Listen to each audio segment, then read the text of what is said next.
হরিপুর নামের শহরে পাপ্পুর ধাবা অনেক বিখ্যাত ছিল। ওই ধাবার খাবার এত বিখ্যাত ছিল যে আশেপাশের সব লোকেরাও এখানে খাবার খেতে আসতো। ওইখানকার খাবার যে একবার খেত সে তার স্বাদ ভুলতেই পারত না। যদি ওই গ্রামে কেউ কাজে আসে তাহলে ওই ধাবার খাবার না খেয়ে কেউ যেতই না। এই ধাবা দিনের পর দিন বিখ্যাত হয়েই যাচ্ছিল, আর ধাবার মালিকেরও ডিমান্ড দিনকে দিন বেড়েই যাচ্ছিল। যদি ধাবার খাবার বেঁচে যেত তাহলে সেই ওই খাবারটাকেও ফেলে দিত, কিন্তু কোনো জানোয়ার বা ভিখারিকে খাওয়াতে রাজি ছিল না। একদিনের কথা, এক ভিখিরি ওই ধাবার কাছ দিয়ে যাচ্ছিল। সে অনেক ক্ষুধার্ত ছিল। সে অনেক দিন ধরে কিছু খেয়েছিল না। সে ধাবার মালিকের কাছে গেল। মালিক, কিছু খেতে দিয়ে দাও, অনেক খিদে পেয়েছে, অনেক খিদে পেয়েছে দাদা, কিছু খেতে দিয়ে দাও।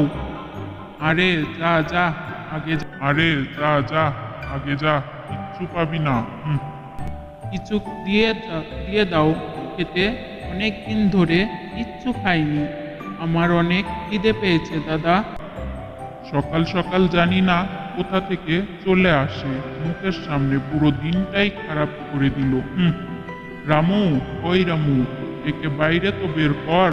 রামু ভিখারিকে ধাবার বাইরে ধাক্কা মেরে বার করে দেয়, কিন্তু মালিকের ভিখিরির ওপরে একটুও করুণা হয় না, আর ভিখিরি খিদের চোটে অজ্ঞান হয়ে যায়। মালিক, এ তো অজ্ঞান হয়ে গেছে। তো আমি কি করব? তুই একে দোকানের সামনে থেকে সরা, গ্রাহকদের আসার সময় হয়ে গেছে। হ্যাঁ মালিক, মালিক মালিক মনে হয় এ মারা গেছে। আরে, এ তুই কি বলছিস? মালিক, আমি ঠিকই বলছি। তুই এক কাজ কর, একে ওই ধাবার পেছনে কুয়োটা আছে ওতে ফেলে দে, আর কেউ কিচ্ছু জানতেও পারবে না। হ্যাঁ মালিক।